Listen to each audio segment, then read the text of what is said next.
Welcome back, everybody, to the Chroncast. I'm your host, Alex Rickman, editor and head writer at Canuck Chronicles, and the club reporter at Altitude FC. Joining me, as always, from the Hockey News, Kaja Antic. Kaja, how's it going? Good, how are you?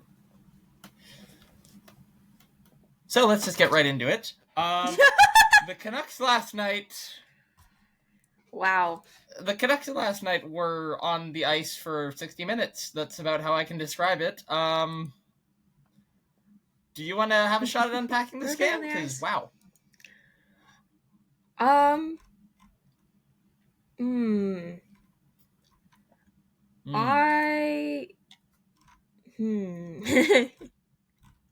It's difficult to describe what was witnessed last night. Other than bad. It was bad. Yeah, I mean, What? So a 5-2 loss to the Chicago Blackhawks, 0-0 after 40 minutes, and the Canucks definitely through this looked like they were in the driver's seat. But just coming unraveled in the third period, giving up a hat trick to Tyler Bertuzzi, also goals to Ilya Mikheyev, which that's bad enough on its own, and an empty netter to Connor Bedard. Spencer Knight got his first point of the season on the empty netter. Oh, yep. Yeah, this was just... Yeah.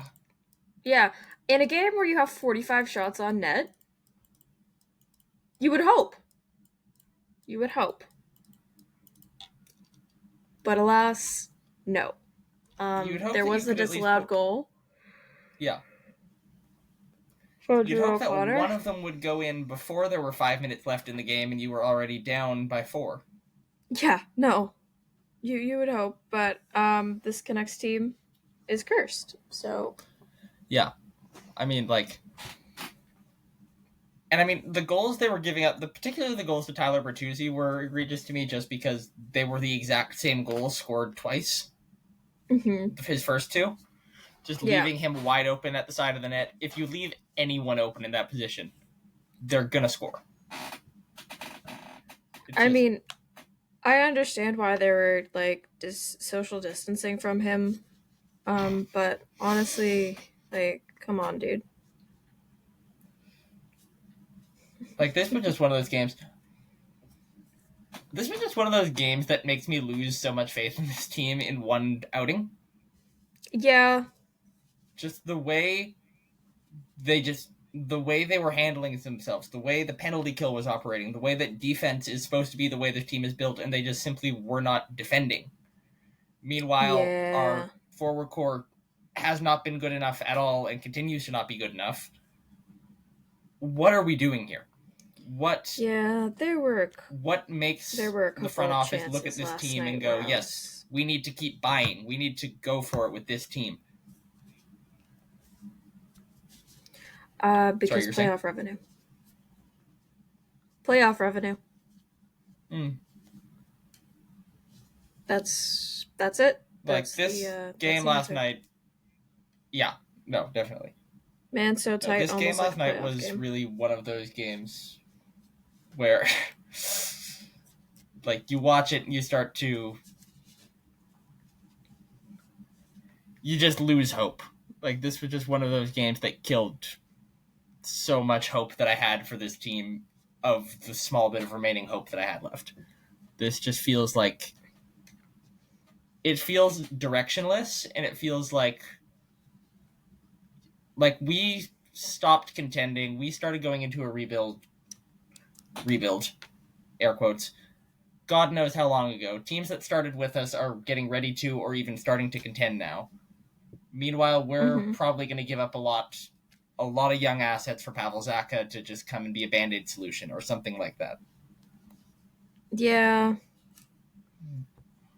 It's not a good... I mean, you could say, oh yeah, well, they've had a bunch of injuries to start the year. Yeah. Florida has a better record than the Canucks. Oh, they are at the bottom of the East. Anyway. And the Canucks aren't at the bottom. It's not good, but they're not the bottom of the West. But then again, it is the East versus what. Anyway, the Canucks actually have more points than the Panthers, but I think they played 2 more games. Yeah, it's every team has injuries, and you can blame it on that partially, but also, what the hell is going on? Pretty Yeah, much. I mean, like, the injuries have definitely not helped matters. The injuries, it's a lot to deal with. But at the same time, one, save for a couple of players, I'm going to look at, like, Kiefer Sherwood and Thatcher Demko. The guys who have been healthy are not doing enough. No. There's just not enough here already. And two, like, the guys who are injured, how much do you expect them to do when they come back? Like, this team still doesn't have a proper second line center, even if everyone's back from injuries. Maybe Filipino can be that guy, but we don't know when or if he's going to come back. Yeah. Guys like Teddy Bluger are not going to help your top 6. Guys like this, it's just, at a certain point, you just need to accept this doesn't work. Yeah, but I don't think they're ever going to accept that. No. It's dismal. It's dismal being a Canucks watcher at this point because, like, it's not going to get better. Yeah. And nothing's going to change. If I am Quinn Hughes right now, coming up on a contract year, I don't want to be here. This was the prove it to Quinn year, or has been the prove it to Quinn year, and 15 games into it, you're not proving anything to him except for that he cannot win here. Yeah, you're proving to him that the guy they paid more than he's going to get just opts to not score on a breakaway. Yeah. I don't care if his wrist is messed up. I've seen worse. Just go, dude, honestly. Like, I bet your wife's still probably happy with you, but Jesus Christ, just shoot the puck, man. That was just it's been such a theme of not only last night, not only this season, not only the last couple of years. Earlier today, we saw a stat. Through 15 games this season, Elias Pettersson has 21 shots on goal. That is over $500,000 a shot. Yeah. That is not... Nearly that's not good. That's not acceptable. When you are an $11.6 million player, you cannot be passing up some of these opportunities. You cannot be looking that lackadaisical in the offensive zone. There's been occasional moments, too, where, by and large, his defense this season, I'll give him some credit here, has been exceptional. There have been a few moments of JT Miller back-checking from him where he turns the puck over and just gives up on a play because he's frustrated. Like, I get it. It happens. When you're making $11.6 million to be a franchise player, you cannot do that under any circumstances. Yeah, no, it's not beer league. You're not playing at 10 p.m. on a Monday night against a bunch of, like, accountants. You're playing in the NHL. Yeah. Play like you're in the frickin' NHL. People are in a cost of living crisis right now, spending hundreds of dollars to come watch you play. Mm-hmm. They are not coming here to watch you just float around and do nothing. They are coming to watch you play hockey and play hard and play for the team, play for the city, play for this franchise, play for this fan base. When you show up and you play like this, it is an insult to the fan base. Yeah. I like that you mentioned the cost of living crisis, because it's like, I am not one to jump on a hate bandwagon, unless it's the Yankees, but, I was a defender of this player, but, you're getting paid $11.6 million per year to shoot a piece of rubber into a net. And yeah, there's a lot of pressure from, the fans and everything and the media market. But also, men used to go to war. So, for much less than what you're making. Mm-hmm. So I don't I don't know. That's just like it could be worse. There are a lot of there's a lot going on in this world, and maybe you actually shooting the puck could make somebody's day better. But Yeah. you opt to not do that because you just hate everybody in the city. It's so frustrating when a player in any sport, when they get paid and just start phoning it in. And I'm not here to say that he is phoning it in. This could be multiple factors. But when the player gets paid and the results that got them that contract disappear, Mm-hmm. of course the fan base is going to start losing their patience. Yeah. Shout out Juan Soto. Anyway. That contract was way too much. That contract is way too much. Listen, I don't want to go on a Juan Soto rant right now. This is that time. Was a topic. Do you know how much that was a topic at Christmas dinner at our family? That was I think it was for mine too. Yeah, that was a choice. No, it was a conversation at the dinner table for my family where my dad, who is not really a baseball fan but knows a little bit through me, just went, "That's way too much, right?" And I, in my bitterness as a Yankee fan, went, "Yeah, that's way too much. That's a stupid contract." Partially thinking I was just being biased. Later realizing, oh no, that is actually way too much money. Yeah. Yeah. That's... yeah. Baseball contracts are also insane. Juan Soto, you are dead to me. Anyway. Okay. We are 12 minutes into the podcast. And I think I've said this on air before, so what's saying it again? Probably. Anyway. What else?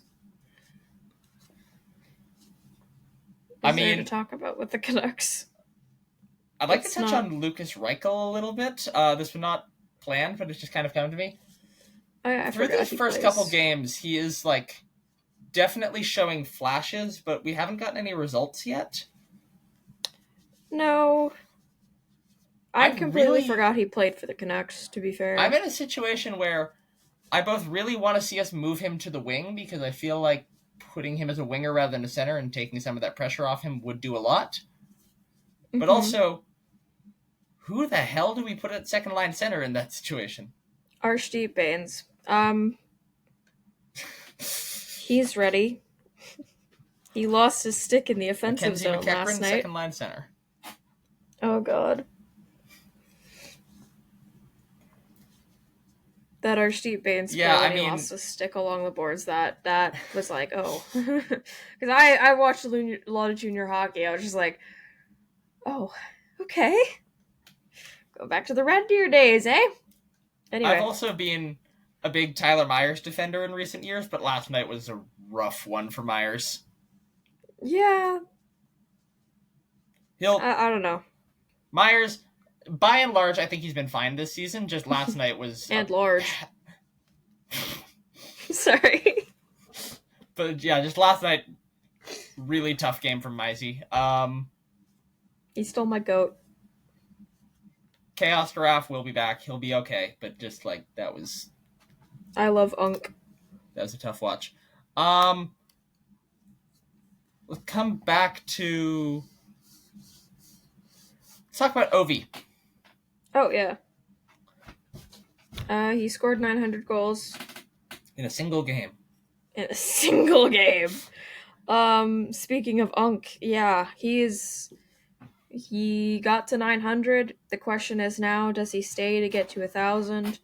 Or does he go and try and break every Jaromir Jagr record by playing in the KHL until he's 90?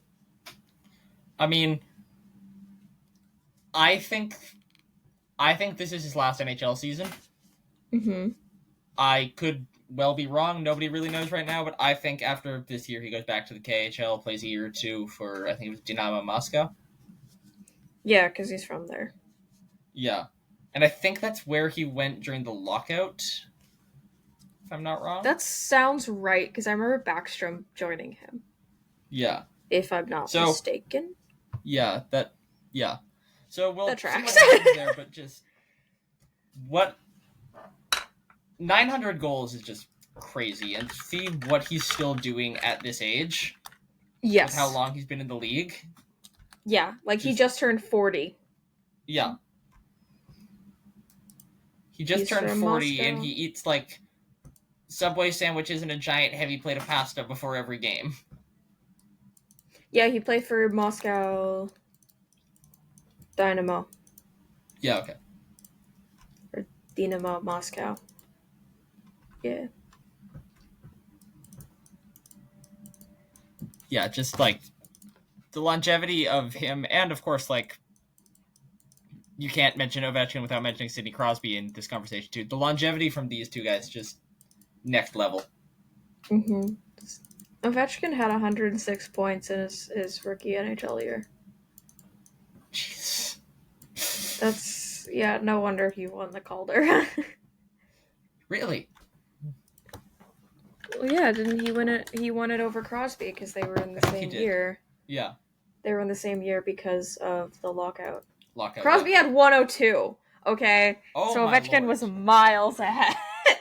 He had 52 goals, I think. That's... Yeah, 52 goals, 54 assists. He only had 92 points the next year. Fell off. Washed. I wonder... I need to... Sidney Crosby had 110 penalty minutes in his first year in the league, and has never gotten past, I think, 76 since. Ovechkin's never hit 100. He's hit 89 in 09-10. But yeah, he had half the penalty minutes of Sidney Crosby. Or under half. Yeah. One more little NHL nugget to talk about before we get into the other news from today. Yeah, 27 points in 24 games in the 17... Right, sorry, never mind. 31 and 09, okay.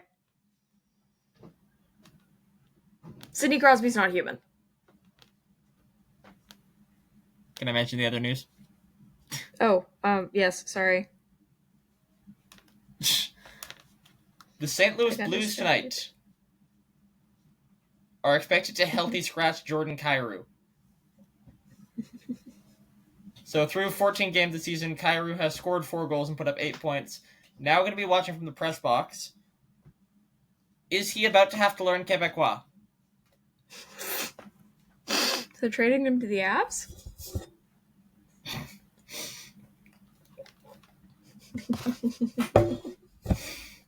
That was bad. Also speaking about the St. Louis Blues, that's where Ovechkin scored the 900th goal of his career. And Canada starter Jordan Binnington, who led in last night, tried to steal the puck. Apparently, he was going to give it away. But...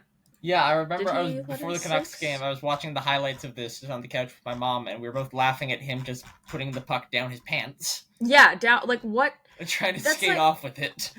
That's okay, I was listening to a podcast about, it's completely unrelated to hockey.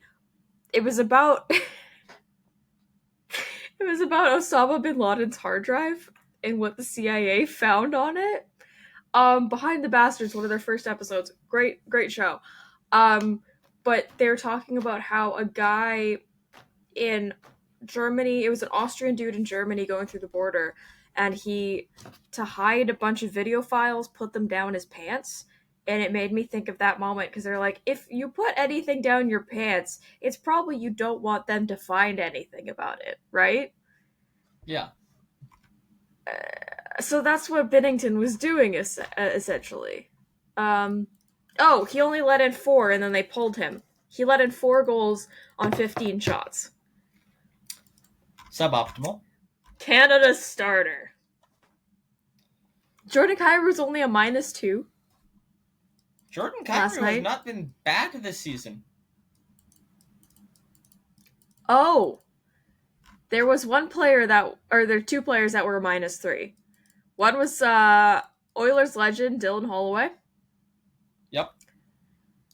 The other one, I did not know he was playing for the St. Louis Blues, Logan Mailloux. I also did not know he was playing for the Blues. Yeah. He is -16 in his career as a defenseman.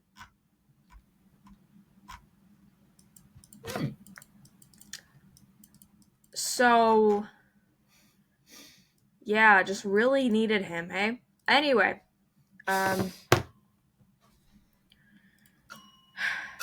But yeah, I wonder if we see Kyrou get traded here, because he's not been bad so far this season for St. Louis. I don't think he's the guy they'd be wanting to send a message to, so I wonder if there's a move coming. Otherwise, this is a confusing move. Jim Montgomery wrote down the wrong name. Alex Nylander. Oh my god! That, yeah. That would be funny. But is there another K? He was trying to scratch, I don't know, Justin Falk.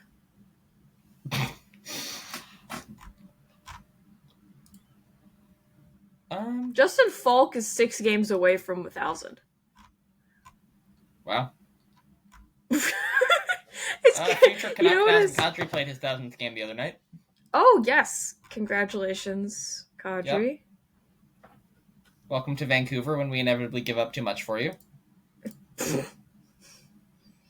He scored, I think he almost had a hat-trick. That is not meant to be a shot at Nazem Kadri. It's meant to be a shot at the Canucks front office. He only had 1 goal. He had a goal against the Blue Jackets. So, pork found in kitchen.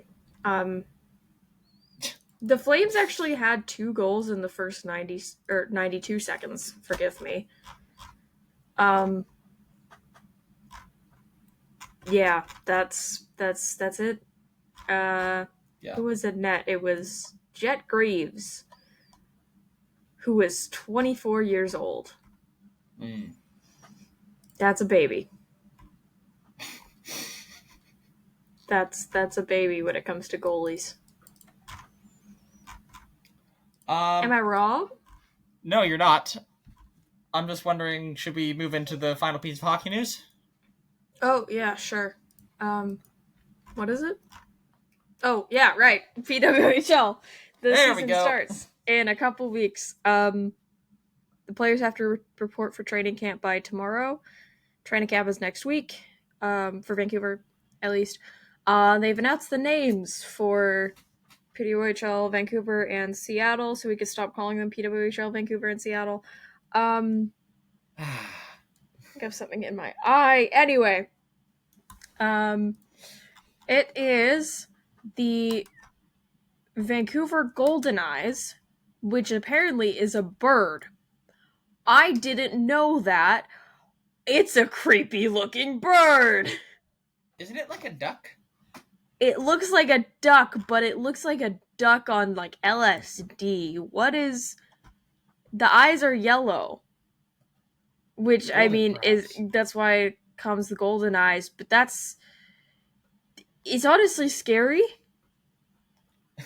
I'm not gonna lie, it's scary. Yep. I'm afraid of this bird. I love birds, don't get me wrong. Modern dinosaurs. Why is one of the... Oh, yeah, no, that bird looks like it's... Isn't Goldeneye also like a... It's a James Bond movie, I believe. Yeah.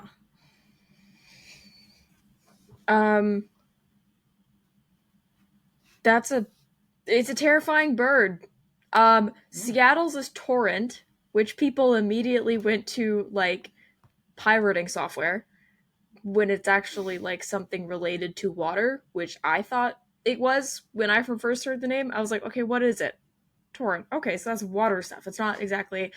I mean, technically, it could be like a double entendre to like the um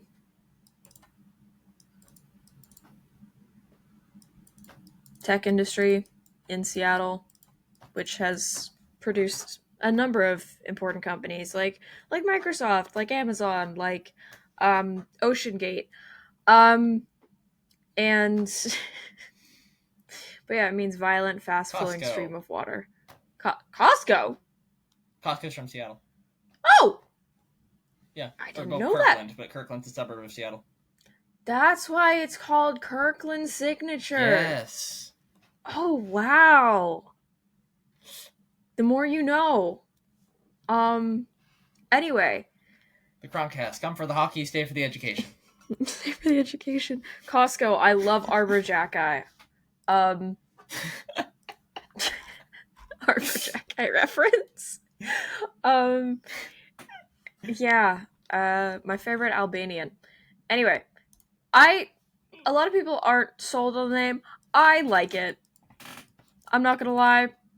It's better than what the Toronto name was. I still think that Montreal clears. But the PWHL Montreal team has just been doing great. I like the logo. I think it looks clean. I like the symmetry with all the letters. Like I know some people aren't a fan of the circle logos, but I like this one. I think it looks cool. Yeah, no, the bird's terrifying though. The bird is terrifying. I would say the name, I'm not like, I don't love it, but I also don't hate it. I think it's fine. Mm-hmm. There are worse ones. There are absolutely worse ones. The logo, I love this logo. Yeah, exactly. It's such a cool logo. It's and so cool. You can remove the circle that says Vancouver Goldeneyes around it. It is still a circle logo with the eye in it, but it's like, I don't know, it just looks cool. It looks cool. It looks classic. It looks timeless. Mm-hmm. I really like it. No, it's better. Logo. It's better than some of the PWHL logos out there. Not to name names, but the Ottawa Charge. Anyway, yeah. That one was rough. Other sport? Other sports. So let's start it off with the Whitecaps. We are moving on. After a game 2 that we all watched incredibly attentively, I'm sure. I had it on a backup stream while watching something else, but we'll get into something else later. Anyway. That was that night. So from what I gathered this game, what I saw, the Caps did not look fantastic. They didn't look horrible, but not fantastic. Dallas seemed like the better team early. The Caps brought it on late, though. Bit of a greasy goal from Ralph Priso in the 93rd minute equalizes. Just ball into the box, utter chaos goal. Basically, I think just hits his leg and goes in. Mm-hmm. And then Caps take it on penalties. Get out your brooms. Dallas has been swept. Anyway, we now go to the Western Conference semifinals in 16 days on November 22nd, where, oh God, them again. Them. We take on LAFC. How are we feeling about this all? A bit terrified. Yep. I'm not gonna lie. LAFC in their first playoff game didn't look the strongest, but I mean, they also beat Austin in game 2 pretty badly. But also it's Austin. It's not a good team. So there's that. I don't know. I'm cautiously optimistic. Yeah. I'm not going to be overly optimistic like I was for the World Series. but I'll be cautiously optimistic. Why did it log me out of Twitter? I don't know. Yeah, I mean, on the one hand, I would say, one, the Caps have been the better team all season. They still look like the better team right now, even with the number of injuries they've had. LAFC, as you said, looked very rough in their first game against Austin. Mm-hmm. And the Caps are getting guys back from injuries now, so you'll see Ryan Gold potentially able to play more minutes. Tristan Blackman should likely be available for this game. Jodrick Poupe, I still don't know how to pronounce that name, potentially able to start now. Maybe even Brian White could have a cameo of some sort in this game. I doubt he's ready to start, but maybe he's able to come off the bench. And just in general, I think if you look at the two midfields, I think our midfield walks through theirs. On the other hand, LAFC's attack with Heung-min Son and Denny Bouanga is always going to be a threat. And I think with the number of times they have got us in these big games, be it in the playoffs the last couple of years or in Chroncast Champions League before that, you're always going to be a little hesitant with this team because we have a little bit of a Kings-Oilers relationship. Mm-hmm. I was talking about this with a friend of mine who's an LA Galaxy and an LA Kings fan. He's from LA. And he was comparing this a bit to like the Kansas City Chiefs and the Buffalo Bills in recent years, where like last year, in my opinion, the Bills were definitely the better team. But when it got to the playoff game, the Chiefs still got them. So you need to make sure you show up. But the important thing to remember, too, is this team has not looked like the same old Caps all year. So we need to show up to this game, and I think my biggest key to the game, and we'll probably talk about this game more in the lead up to this, and I might have new keys to the game as that comes in, is get on them early. Do not leave it late, because I think if we get on them early, one of the biggest advantages we can have, and this was proven earlier this season, is I think we can get the crowd on our side in a big way, and that's going to matter for this game, because per reports from Rob Williams, we have sold nearly 50,000 tickets to this game. And BC Place will likely open up more ticket sales as we go. Why does this matter? One, first of all, that's just a huge accomplishment for the Caps to get to this point. But also, there's going to be a lot of people who are showing up to this game, not necessarily to cheer for the Whitecaps or for LAFC, but because Heung-min Son is playing, and there's a lot of people who are going to want to watch him play. This happened earlier this season when we played Inter Miami, and a lot of people just wanted to see Messi and the other Barca players play. But the Caps got the jump on them early and got a lot of the people who would have otherwise been just like kind of cheering when the ball went into either net, cheering for the Caps. In my opinion, if the Caps can get a jump on LAFC early, ideally get an early goal and get the crowd on their side, that's going to be huge. Yes. Yes. Yeah. To get like especially against the... After witnessing the Miami game, that would be helpful. I only saw half that game, but the half that I saw, if you know, you know. Yeah, if you know, you know. No, I'm excited. Shout out BC Place medical staff.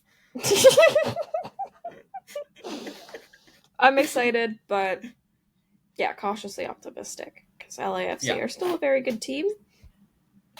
But last time we played them in BC Place in the playoffs, under a different coach who was worse. Sorry, Vanny, but we'll see. Yeah, I mean, that's another advantage, I think, is having Jesper. We've looked a lot more confident in big games than we did with Vanny. It minus that one. The one that got mysteriously canceled and never played, yes. Yes, yeah, exactly. Yeah. But yeah, this looks like a very different team in these games than it has before. Obviously, we haven't seen one to this scale against LAFC yet, but I'm hoping that with the new coach and the number of new players we have, and even just like some new life in the fan base, just based off of the season that they've had, that we can get past them. My biggest worry, in my opinion, is that I feel like if we don't get them this time, Yeah. after the number of times we've lost to them already in these situations, Yeah. that it's going to become too big of a task to do going forward. Yeah. Like, and like the mental toll of playing LAFC could get too heavy. Like, because again, the comparison I made earlier was the Kings and the Oilers, but you'd go to like the Leafs and the Panthers and something like that. Are we slaying the dragon, or is the dragon slaying us? Yes. So if we can slay the dragon, this is going to be huge, and I think at that point, I think I said this going into the playoffs, the only team that really gave me a ton of worry about us matching up with was LAFC because of our recent history. Yeah. If we can slay the dragon this year, I don't know what's stopping us. Which, I mean, like, I feel like it could be, like, if it's any year, it's this year to slay the dragon because of what the Whitecaps have accomplished this year. Yeah. Because this is a different team than we've had in years past. Yes. Absolutely. Yeah. And I mean, speaking of BC Place teams moving on to the next round of the playoffs, I want to talk a little bit about the BC Lions as well. Also, just a quick, I gave this plea on last episode to Lions fans, so I just want to come back to this. When the Whitecaps release more tickets, Whitecaps fans, buy them up, pack the dome. Let's get this place going for the Caps. This happened for the Lions last week, and the Lions, with a walk-off field goal to beat the Calgary Stampeders, move on to the Western Conference Finals. Sean White, you are my hero. The kicker with the most aura in football. Okay. Not just the CFL, in all of football. Well, at least it's better aura than whatever the hell the Chiefs guy has going on. He might have the least aura in football. Negative aura, if possible. Absolute negative aura. He is like the negative equivalent of Scatabo. The opposite of Scatabo. I know is not a kicker. I think. He is a running back. Okay.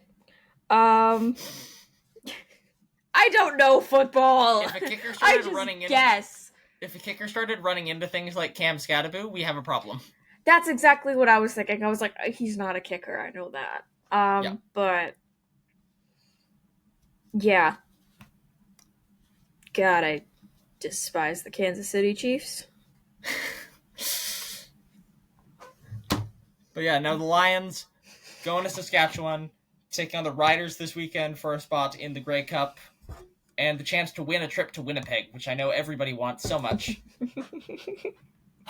But on a real note, this is a fantastic Lions team. They have been the hottest team in the CFL over the last couple months.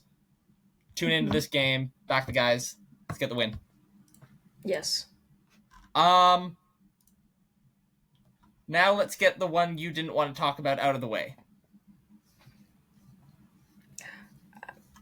Can I make a comment before we get into that? Yes. There's a guy, the new mayor of Pittsburgh looks a lot like Kyle Dubas. Hold on. Corey O'Connor. O'Connor. And Penguins reporter Taylor He does Haas. look like Kyle Dubas. Yeah, Taylor Haas said she made sure to congratulate Kyle Dubas on the election win here. He called it a huge honor. That's amazing. Yep. Anyway. Yes. Blue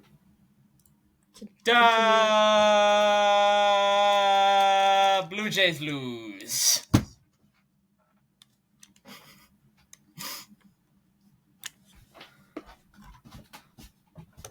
All right, so now that Kaya's taken her headphones off, I'm just going to start talking.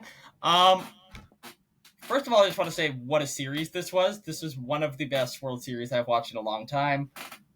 Game 7, just instant classic. One of, I believe, only 6 World Series to ever have Game 7 go to extra innings.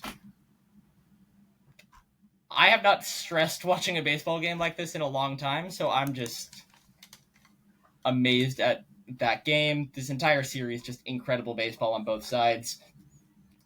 And I don't know in recent memory that I've seen as deserving a World Series MVP as Yoshinobu Yamamoto this series. Yeah. Yeah, I was calling a hockey game when that happened. I cried.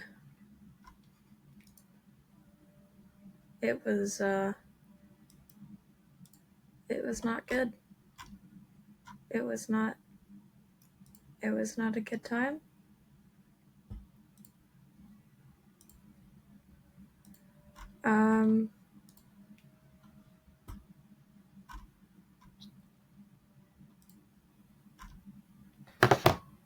Yeah. Oh. Pedersen and Hughes should be engines of this Canucks team. They're both underperforming with similar point per game numbers. One is at least putting up excellent underlying numbers at both ends. The other isn't. Guess which one's being run out of town?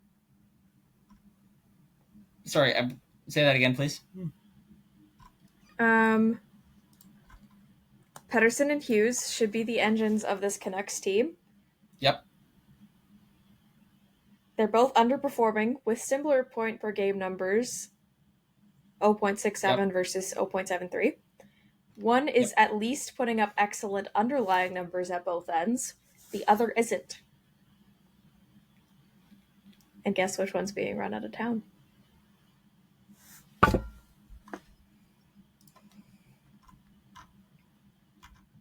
Anyway. Isn't. Or is. Wait. Jesus. Words. The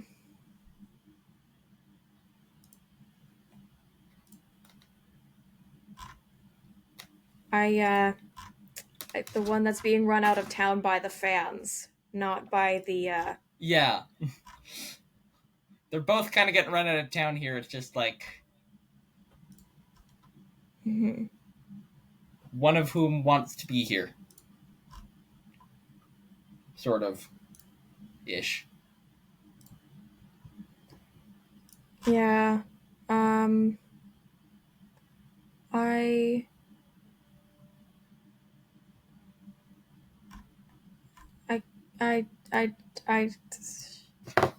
don't have a lot of thoughts on the World Series other than that really hurt. Yeah. I'm glad Shane Bieber optioned his contract to stay with the Blue Jays. They gave Bo Bichette a qualifying offer and have extended an offer. I've extended the option for John Schneider. We'll see. We'll see what happens. Did they extend an option for Schneider? Huh? Sorry, what happened with Schneider?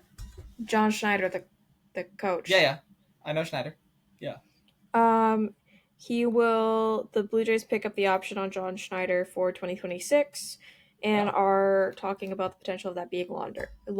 As someone who was anti-John Schneider after, I think, the 2023 series, man, he turned it around and definitely deserves the Coach of the Year nom. But we'll see. We'll see who else stays. The big free agent, of course, was Bo Bichette. Yep. They've tendered a qualifying offer to him. Shane Bieber, glad that he's staying. Other names that are probably going: Ty France, Chris Bassett, Max Scherzer. Would love to see Mad Max back because he's just insane. I love that guy. In more ways than one. Yeah, he's wild. We were talking about Ovechkin defying time. Yeah. There's that. What else? I can't think of anything. No, and I mean, I know what losing a World Series is like. It is definitely not a fun experience. Mm-hmm. But just from a pure baseball fan perspective, what a series that was. That was one of the best pure baseball, like just the quality of the baseball being played in that series was as high as I've seen in a World Series in God knows how long. Maybe since 2016. And just like the things Yamamoto even being available in Game 7 was ridiculous. What he was able to do on no rest in that game just defies logic. Yeah. It's, yeah.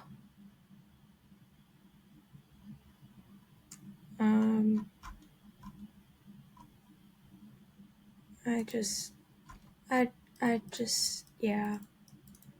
Good series, Dodgers. But I'm gonna be the homer and say the better team did not win that series.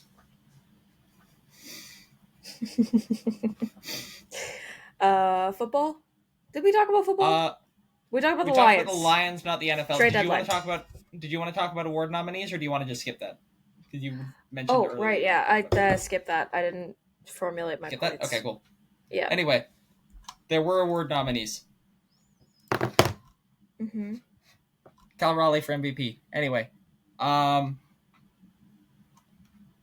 yeah. So the NFL trade deadline the other day. 2 deals I want to talk about a little bit.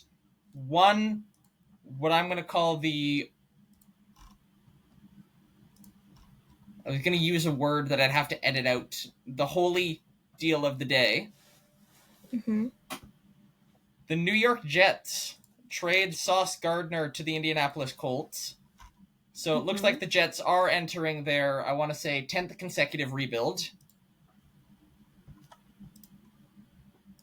A lot of people were critical of the Colts for this because Gardner had a little bit of a down year and it's 2 first-round picks, but I think it's important to factor in 2 things in this equation.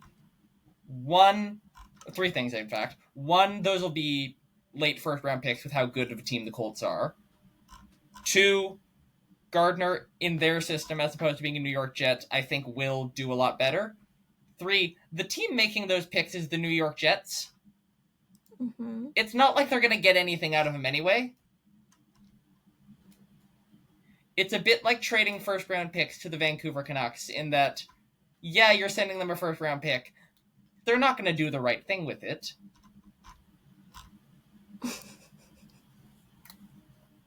And then the other deal, the one I would like to talk about, Rashid Shaheed to the Seattle Seahawks in exchange for a 4th and a 5th round pick. I love this deal so much for Seattle. 1, Shaheed reunites with his old offensive coordinator, Clint Kubiak. This is a player who can just take the top off of a defense, one of the fastest, most explosive receivers in the NFL. Really, it's going to force defenses to leave a safety high, which I think is going to open up the run game so much for Seattle, but also give Sam Darnold another weapon, which is perfect. And not only is it great to give him a weapon, it's great to give him a weapon like Shaheed, who is going to be able to just take the top off of a defense. So I love this deal for Seattle.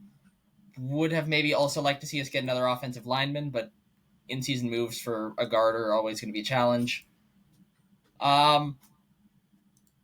We didn't talk about the MacGuffin. Oh, yeah.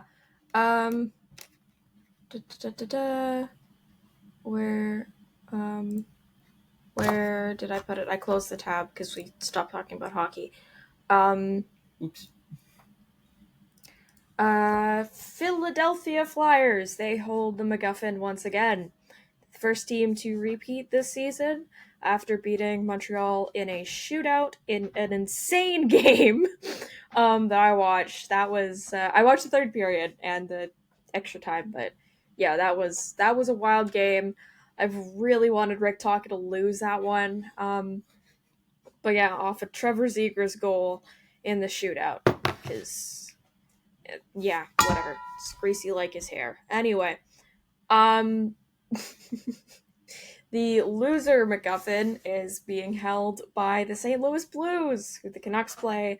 So, are we going to see the Canucks as the first repeat offenders? That's a bad sentence to say for the Loser Cup. We'll see.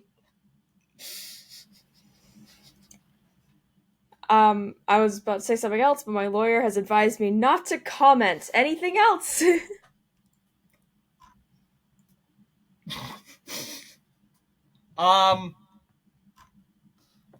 Anything else you want to talk about, or should we have the first serious moment in Chroncast history? Why is Cam Schlittler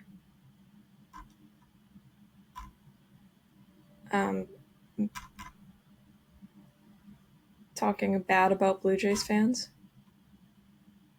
Yeah. Anyway, yep, serious moment. Yes.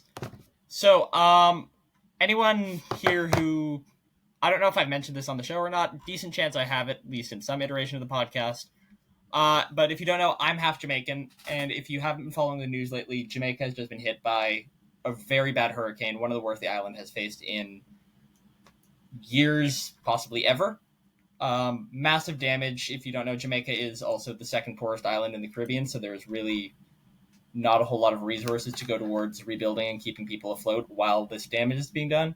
So I just want to encourage people, if you are able, if you have the money, please donate to some sort of an organization that can help Jamaica. I'm going to put some links in the description on the podcast and on YouTube, but just please help out any way you can. Spread the message. Try to get as many people donating as possible just to help out with the efforts down there.